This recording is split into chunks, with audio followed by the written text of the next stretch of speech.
Episode की start में हम युन और बाकियों को देखते हैं, जहां सारे खड़े हुए लोग ये सोच रहे थे कि आखिर युन के पास इतनी महंगी स्पिरिट बॉटल कैसे आई। ये स्पिरिट बॉटल तो 40,000 स्टोन्स में मिलती है, तो आखिर उसे इसने कैसे खरीद लिया, इसके पास इतने पैसे कहां से आए। तो वहीं युन सू से कहता है, आखिर आपने ऐसा क्यों किया, आपको मेरी ये बॉटल एक्सेप्ट कर लेनी चाहिए थी। लेकिन सू उसका कोई भी जवाब दिए बगैर वहां से जाने लगती है, इसलिए युन भी उसके पीछे जाने की कोशिश करता है। तब एक डिसाइपल उसे रोक लेता है, लेकिन युन तो अभी बहुत ज्यादा गुस्से में था। वो उससे कहता है, अभी तुम हट जाओ सामने से, वरना मेरे हाथों से बहुत मार खाओगे। जिसके बाद वो वहाँ से दोबारा सू के पास आ जाता है, लेकिन अब उसे सू कहीं पर भी दिखाई नहीं देती। बस उसे वहाँ पर सू का खून दिखाई देता है, क्योंकि उसे अचानक से ही खून की वॉमिट हो गई थी। ये देखकर युन एकदम ही ज्यादा घबरा जाता है कि आखिर ये क्या हो रहा है। जिसके बाद वो घर पर आकर ये सोचने लगता है कि क्या मेरी यादें बराबर नहीं है, क्या मैं कुछ भूल रहा हूँ। अगर मैं कुछ भूल रहा हूँ तो मुझे वो चीज याद करनी होगी, वरना बहुत बड़ी गड़बड़ भी हो सकती है। तब वहाँ पर उसका दोस्त आ जाता है। युन उससे पूछता है, पिछले 7 दिनों से मैं कोमा में था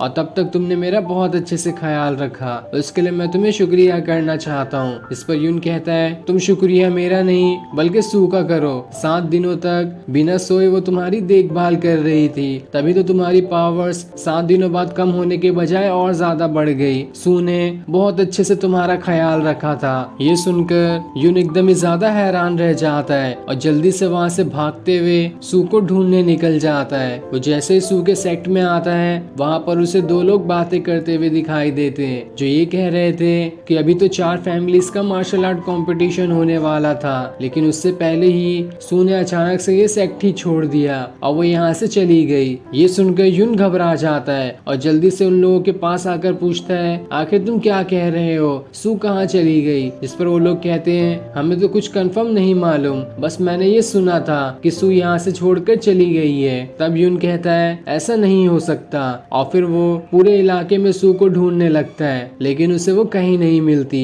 और जब थक कर वो रात को घर आता है तो घर में घुसने से पहले ही उसके ऊपर कोई अनजान इंसान अटैक कर देता है, और ये अटैक फ्लाइंग स्वॉर्ड टेक्निक की मदद से हुआ था। तब युन भी अपनी स्वॉर्ड निकाल लेता है और उस अनजान इंसान से फाइट करना शुरू कर देता है, जहाँ पर वो अनजान इंसान युन के बराबर ही ताकतवर था। और फिर देखते ही देखते दोनों के बीच काफी जबरदस्त फाइट शुरू हो जाती है, लेकिन युन उसके सारे अटैक्स को पढ़ रहा होता है और ये समझने की कोशिश करता है कि आखिर ये सारी टेक्निक किसके पास हो सकती है। लेकिन जब वो अनजान इंसान हवा में उड़ते हुए युन के ऊपर अटैक करने वाला होता है कि तभी उसके चेहरे पे लगा कपड़ा हट जाता है। तब युन देख लेता है कि वो अनजान इंसान कोई और नहीं बल्कि सू ही है, इसलिए सू भी वहाँ से साइड हट जाती है। तब सू को देखकर युन उसके तरफ जाने लगता है, लेकिन सू उसे अपनी स्वॉर्ड दिखाकर रोकते हुए कहती है, जहाँ हो वहीं खड़े रहना, तुम्हारे 7 दिन पूरे हो चुके हैं और अब मुझे लगता है कि तुम पहले से ज्यादा फिट हो, इसलिए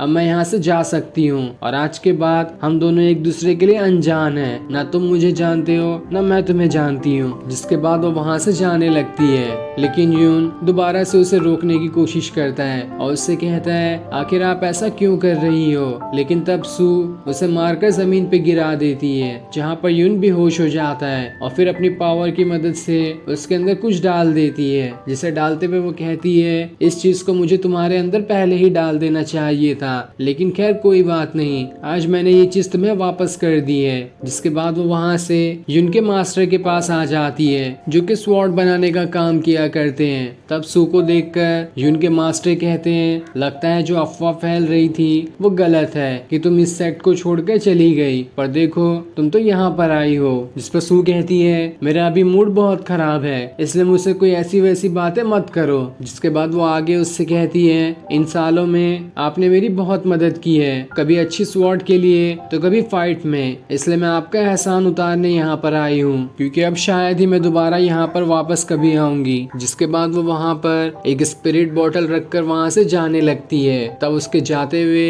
युन का मास्टर उससे पूछता है आखिर युन का क्या होगा, उसे भी छोड़कर तुम जा रही हो। जिस पर सू कहती है मैंने उससे सारी चीजें खत्म कर दी है, आज से हम दोनों अनजान हैं। और इतना कहने के बाद वो वहाँ से चली जाती है। लेकिन उसके जाने के बाद युन का मास्टर खुद से सोच रहे होते हैं कि सू ने तो कहा कि आज से वो युन के साथ सारी चीजें खत्म कर देना चाहती है, लेकिन तब भी उसने इतनी हाई लेवल वाली स्पिरिट बॉटल मुझे क्यों दे दी। ये तो मेरे किसी काम की नहीं है, बल्कि ये काम तो सिर्फ युन के ही आएगी। वो भले ही यहाँ से चली गई, लेकिन क्या तब भी उसने युन के लिए इसे मुझे दिया है ताकि मैं इसे युन को वापस कर सकूं। मुझे नहीं लगता कि वो कभी युन को भुला पाएगी, इसीलिए इतने गुस्से में भी उसके लिए स्पिरिट बॉटल रखकर चली गई है। दूसरी तरफ युन अपने घर पर होता है, जहाँ वो ये सोच रहा होता है कि आखिर मैंने कौन सी गलती कर दी जिस वजह से सू मेरे से इतना गुस्सा हो गई है। क्या मैं अपनी यादों की वजह से कुछ न कुछ चीज भुला रहा हूँ क्या, और उन्हीं यादों में कुछ ऐसी चीज होगी जिस वजह से सू मुझसे गुस्सा है, इसलिए मुझे वो चीज याद करनी होगी। लेकिन उसे कैसे याद करूँ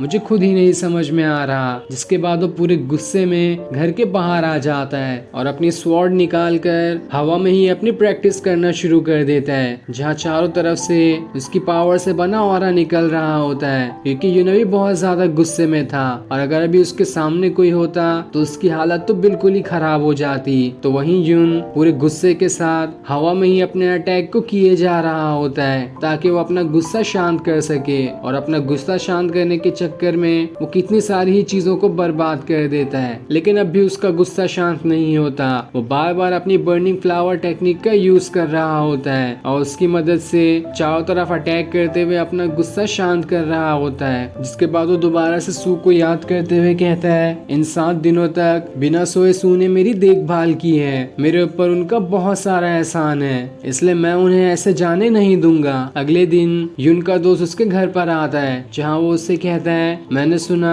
कल रात में तुम्हारा मूड बहुत खराब हो गया था, जिस वजह से तुमने काफी सारी चीजें बर्बाद कर दी है। साथ ही मैं जब यहाँ पर आ रहा था तुमसे मिलने तो मुझे यहाँ पर हमारे सेट के लीडर भी मिल गए जो तुमसे ही मिलना चाहते थे, इसलिए मैं उन्हें यहाँ पर लेकर आ गया। तब लीडर युन से कहता है तुमने इस मार्शल आर्ट कंपटीशन को जिताकर हमारे सेट का नाम रोशन कर दिया है, इसलिए अब से तुम आउटर डिसाइपल के बजाय इनर डिसाइपल बन चुके हो और तुम्हारे इस प्रमोशन के बदले हमारे सेट की तरफ से तुम्हें एक गिफ्ट दिया जाता है जो कि एक पावरफुल स्वॉर्ड है। तब वो स्वॉर्ड देखकर युन एकदम ज्यादा ही खुश हो जाता है। जिसके बाद लीडर वहाँ से जाने लगता है, पर जाते जाते वो उससे कहता है जैसा कि अब तुम इनर डिसाइपल बन चुके हो तो अगले महीने सारे के सारे inner disciple white water city जा रहे हैं, इसलिए मैं चाहता हूँ कि तुम भी उस पर पार्टिसिपेट करो और उनके साथ व्हाइट वाटर सिटी जाओ। जिस पर युन कहता है ठीक है मैं उनके साथ वहाँ पर जाऊंगा। जिसके बाद लीडर वहाँ से चला जाता है, पर उसके जाने के बाद जैसे ही युन अपनी स्वॉर्ड दोबारा से पकड़ता है वो टुकड़ों में बदल जाती है, जैसा कि